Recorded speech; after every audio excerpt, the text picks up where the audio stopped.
Chiếc hộp gỗ màu nâu với nắp kính trong suốt, lớn hơn bàn tay một chút, nằm trên bàn làm việc trước mặt tiến sĩ Phinia, người đã thở dài suốt 10 phút qua. Vật bên trong có thể có giá trị hơn cả một ngôi nhà lớn. Giáo sư hướng dẫn đã tặng nó cho cô ngày hôm trước. Ban đầu, Phinia nghĩ rằng giáo sư sẽ ngăn cản hoặc từ chối tặng món đồ quý giá như vậy. Nhưng giáo sư chỉ mỉm cười, nụ cười luôn mang lại cảm giác ấm áp, và không do dự mở tủ lấy ra đưa cho cô ấy. Giáo sư rất vui vì cô quan tâm đến việc này. Hãy lấy nó đi, giáo sư cho phép. Chỉ cần cô sử dụng nó tốt là được. Giáo sư nói vậy rồi đẩy nó về phía cô. Bên trong là một con bọ hung mà Bua đã nhắc đến, nhưng Bua không biết rằng con bọ hung này đến từ quan tài của một pharaoh cổ xưa và có giá trị hơn nhiều so với những con bọ hung tìm thấy trong các ngôi mộ thông thường. Nó còn được trang trí bằng đá quý và vàng, chạm khắc tinh xảo trên bề mặt. Phinia không nói quá khi nói rằng giá trị của nó bằng cả một ngôi nhà lớn. Nhưng thực sự, cô ấy có dám trao đổi không? Phinia cảm thấy mình ngày càng lún sâu hơn vì biết rằng vụ án này không bình thường.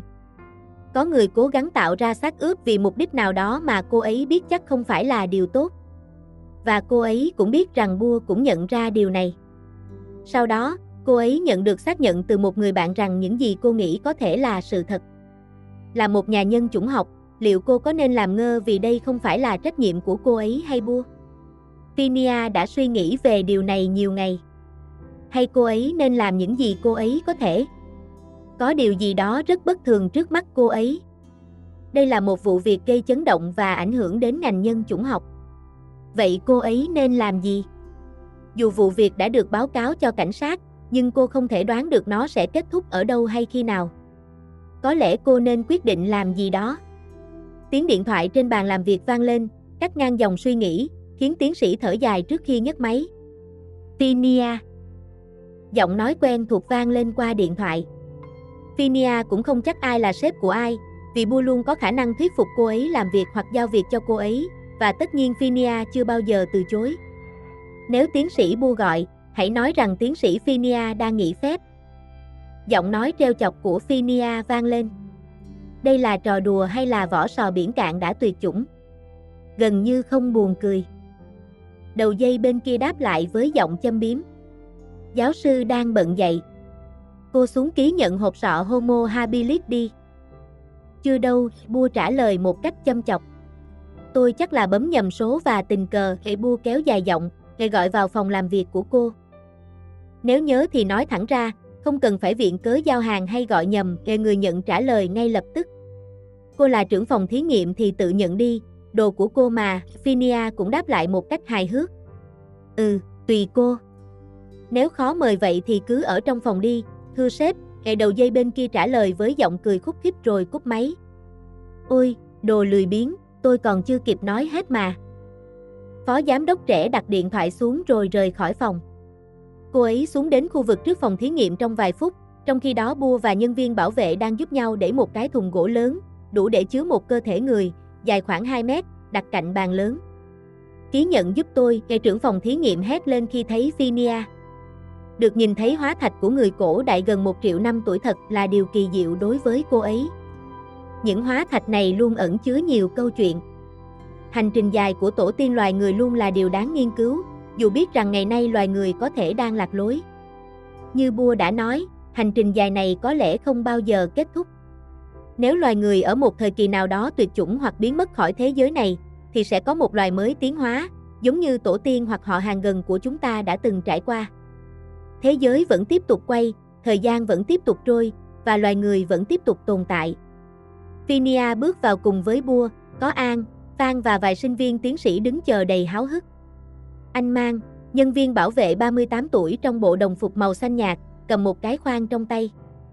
Bua chắp tay trước thùng gỗ và lẩm bẩm điều gì đó khiến Phinia nhíu mày rồi mỉm cười. Dù hóa thạch bên trong có lẽ không nhận biết được gì, nhưng như một cách xin phép hoặc tôn trọng các bậc thầy khi mang cơ thể này ra để nghiên cứu. Nếu không có những cơ thể hoặc hóa thạch này để nghiên cứu, kiến thức và khoa học trong nhiều lĩnh vực sẽ vẫn dậm chân tại chỗ. Mở ra đi, anh Mang, Bua nói với anh ta khi hạ tay xuống. Trong khi đó, không ai nói gì nhiều, chỉ chờ đợi một cách háo hức để xem bên trong có gì. Không lâu sau, 4 mặt gỗ của thùng được mở ra, Bên trong là một hộp acrylic trong suốt chứa bộ xương hơn 1 triệu năm tuổi, tất nhiên không đầy đủ, được bảo vệ cẩn thận bên trong, sắp xếp giống như tư thế nằm. Đây là tài liệu kiểm tra, Bua nhận tài liệu kiểm tra số lượng xương từ thư ký của viện. Những người khác bắt đầu tiến lại gần để xem xét một cách tò mò. Trong cuộc đời của một nhà nhân chủng học, không có nhiều cơ hội để thấy hiện vật thật. Đây là một trong những hiện vật đầu tiên và hoàn chỉnh nhất ở Đông Nam Á. Homo habilis là một loài người cổ đại, nhưng hình dáng ít giống với con người hiện đại nhất. Loài này vẫn có cấu trúc và chiều cao giống với Australopithecus hoặc tinh tinh, đến mức gần đây đã được chuyển từ chi Homo sang chi Australopithecus, nhưng phần lớn vẫn được biết đến với tên Homo habilis. Từ y habilis, habilis. Câu này có nghĩa là khéo léo trong việc sử dụng tay. Ngoài khả năng sử dụng tay, họ còn chế tạo công cụ từ đá. Wow! Bua kêu lên đầy phấn khích, đôi mắt sáng lên sau cặp kính. Rất hoàn chỉnh, Phinia nhận xét. Tôi chỉ từng thấy vài mảnh xương sọ và xương ngón chân thôi. Đây là lần đầu tiên tôi thấy hiện vật thật. Thường thì chỉ thấy mô hình hoặc hình ảnh trong sách. Bua đáp lại khi cúi xuống kiểm tra danh sách. Chúng ta có tới 47 mảnh. Thật không thể tin được. Nhìn thấy mà muốn ngất, không thở nổi.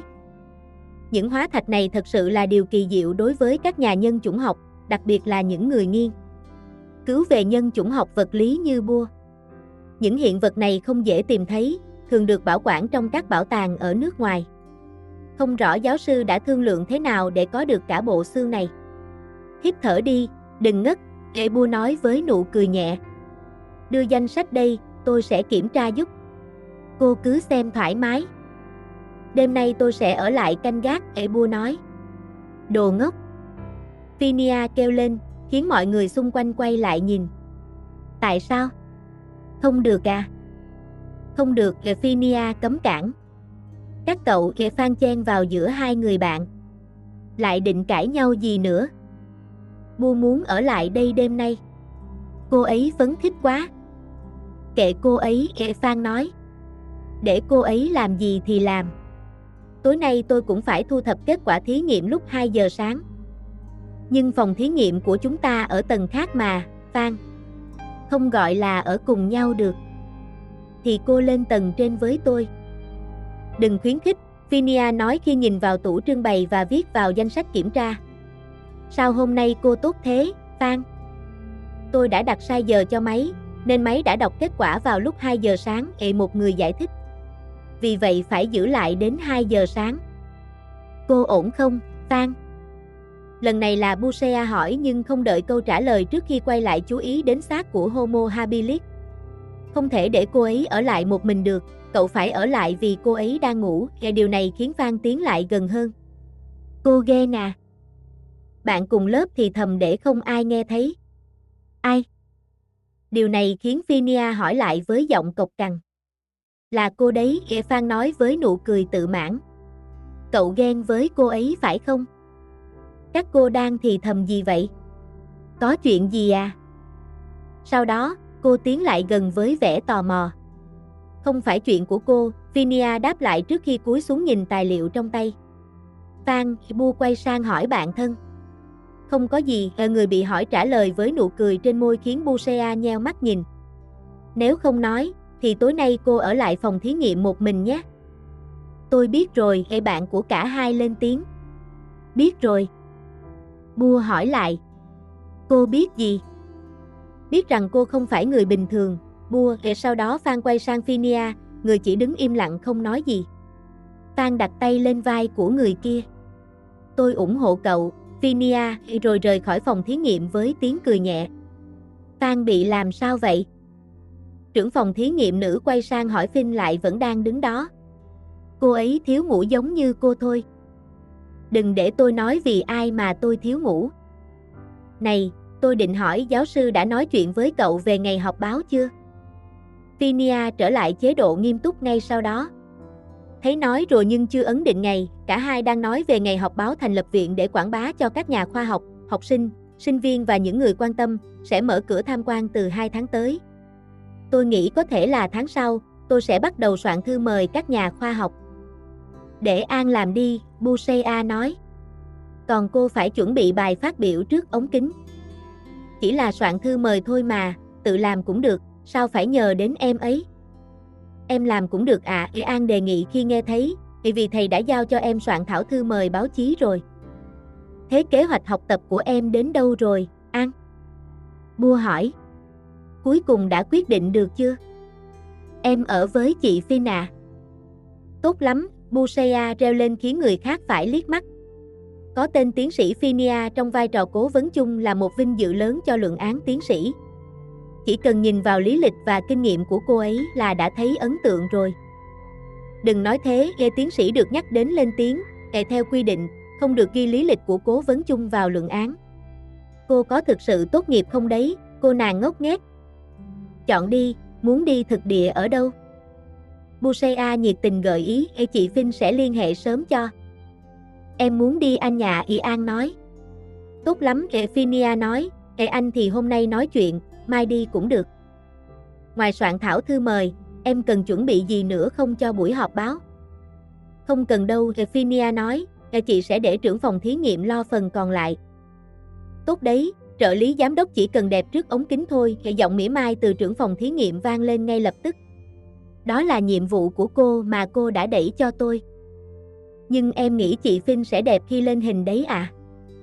Ôi, đừng khen nữa, bình thường đã tự mãn rồi, Bu nghe nói, bây giờ ai cũng đứng về phía cô ấy hết. Câu nói đó khiến tiến sĩ Từ Anh nhún vai. Không giúp được gì đâu. Nghĩ xem sẽ trưng bày gì trong buổi họp báo, tôi sẽ chuẩn bị cho, giọng Bu nói với vẻ bực bội. Thì Homo habilis, một trong những niềm tự hào của viện, người nói vừa gật đầu về phía mẫu vật cổ đại trên giường. Có gì hay thì mang ra. Được cả sếp.